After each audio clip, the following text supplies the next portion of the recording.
Assalamualaikum warahmatullahi wabarakatuh. Perkenalkan, nama saya Siti Hairunisa dari Fakultas Ilmu Keperawatan, Prodi D3 Keperawatan. NIM saya 409020000081. Ingin menjelaskan tentang penggunaan bahasa Indonesia baku. Istilah bahasa baku telah dikenal oleh masyarakat secara luas. Namun, pengenalan istilah tidak menjamin bahwa mereka memahami secara luas konsep dan makna istilah bahasa baku itu tersebut. Hal ini terbukti bahwa masih banyak orang atau masyarakat berpendapat bahwa bahasa baku sama dengan bahasa yang baik dan benar. Mereka tidak mampu membedakan antara mana yang bahasa baku dan mana yang bahasa yang tidak baku.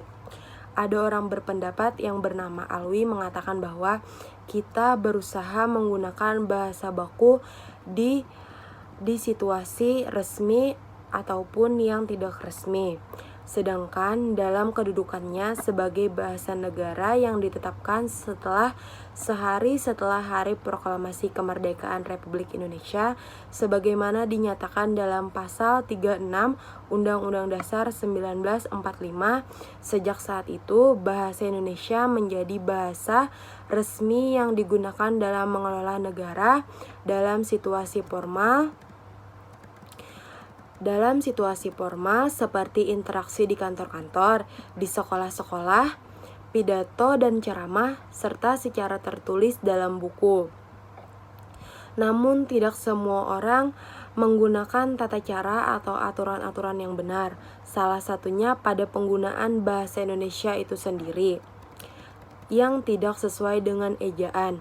Oleh karena itu, pengetahuan tentang bahasa baku cukup penting untuk mempelajari bahasa Indonesia secara menyeluruh, yang akhirnya bisa diterapkan dan dapat digunakan dengan baik dan benar sehingga identitas kita sebagai bangsa negara Indonesia tidak akan hilang. Bahasa Indonesia perlu dipelajari oleh semua lapisan masyarakat, tidak hanya pelajar maupun mahasiswa saja, tetapi semua warga Indonesia wajib mempelajarinya. Dalam bahasan bahasa Indonesia itu ada yang disebut bahasa baku, di mana bahasa baku merupakan standar penggunaan bahasa yang dipakai dalam bahasa Indonesia. Pengertian bahasa baku adalah pengertian kata baku adalah kata yang digunakan dan telah sesuai dengan kaidah atau pedoman bahasa yang sudah ditentukan.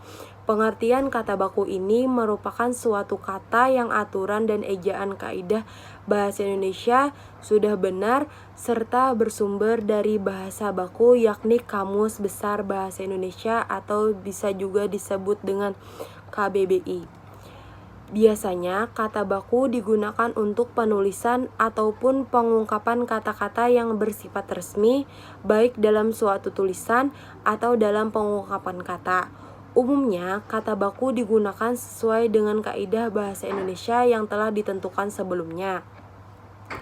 Sedangkan suatu kata dianggap tidak baku apabila kata yang digunakan tidak sesuai dengan kaidah bahasa Indonesia. Tidak bakunya sebuah kata tidak hanya diakibatkan oleh salah penulisan saja, melainkan juga diakibatkan oleh pengucapan yang salah dan juga karena penyusunan suatu kata yang tidak tepat. Umumnya, kata tidak baku sering diucapkan atau muncul dalam percakapan sehari-hari. Nah, sekarang kita akan membahas tentang ciri-ciri kata baku dan kata yang tidak baku. Ciri-ciri kata baku. 1. Kata baku tidak dipengaruhi oleh bahasa daerah. 2. Kata baku tidak dipengaruhi oleh bahasa asing. 3. Kata pada pemakaian imbauan kata baku ini bersifat eksplisit. 4. Baku adalah bahasa percakapan. 5. Kata baku digunakan sesuai dengan konteks kalimat. 6. Kata baku tidak terkontaminasi atau tidak rancu. 7. Kata baku tidak mengandung arti pleonasme. 8. Kata baku tidak mengandung hiperkorek. Nah, sekarang ciri-ciri kata yang tidak baku. 1. Biasanya digunakan dalam bahasa sehari-hari. 2. Sudah dipengaruhi oleh bahasa asing atau bahasa daerah. 3. Sudah dipengaruhi oleh perkembangan zaman. 4. Bentuknya mudah berubah-ubah. 5. Memiliki arti yang sama meskipun terkesan berbeda dalam bahasa baku. Nah, sekarang kita masuk ke bagian fungsi kata baku. 1. Fungsi kata baku sebagai pemersatu. Fungsi penggunaan kata baku bagi masyarakat Indonesia adalah untuk menghubungkan semua penutur dari berbagai macam daerah, bahasa daerah atau berbeda-beda. Nah, dengan penggunaan kata baku, bahasa baku dapat digunakan pemersatu masyarakat daerah menjadi satu bangsa. Yang kedua, sebagai pemberi kekhasan. Yang ketiga, sebagai kewibawaan. Nah, sekarang kita masuk dalam penggunaan kata baku. Di mana saja sih penggunaan kata baku yang sering digunakan?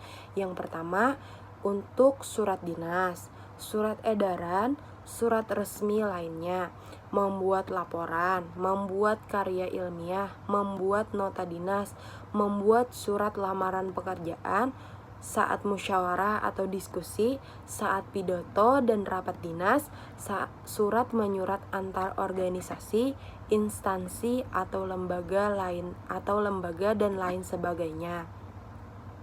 Nah, contoh kata baku. Contoh kata baku adalah aktif, pasif, apotek, efektif, nasihat, karena, foto, biosfer, bus, objek, teknik, daftar, dan lain sebagainya. Contoh kalimatnya, pada hari ini saya akan makan siang di rumah. Nah, contoh yang lainnya, walaupun sudah ditetapkan bahasa Indonesia yang baku, tetapi masih banyak orang yang tidak tahu bahasa baku yang baik dan benar itu seperti apa, baik secara lisan maupun tidak. Contoh seperti kata silahkan dan kata silakan. Karena banyak orang yang menggunakan kata silahkan dibanding dengan kata silakan. Kata silahkan sekarang lebih dominan atau lebih sering dipakai dibanding dengan kata silakan. Padahal kata yang benar atau sesuai dengan KBBI adalah silakan. Alasannya, dalam KBBI tidak ditemukan kata dasar silah, namun adanya kata sila. Kata sila itu sendiri memiliki artian sudilah kiranya, yaitu kata perintah yang halus. Apalagi contoh seperti sekedar dengan sekadar. Manakah yang lebih tepat? Ya, jawabannya adalah sekadar, karena dalam kamus KBBI tidak terdapat kata dasar kedar. Yang ada hanyalah kadar. Maka yang tepat adalah sekadar. Masih banyak lagi contoh yang dapat diambil untuk menunjukkan ketidaktahuan masyarakat dengan kata yang baku atau sesuai dengan Kamus Besar Bahasa Indonesia. Sekian dari saya. Wassalamualaikum warahmatullahi wabarakatuh.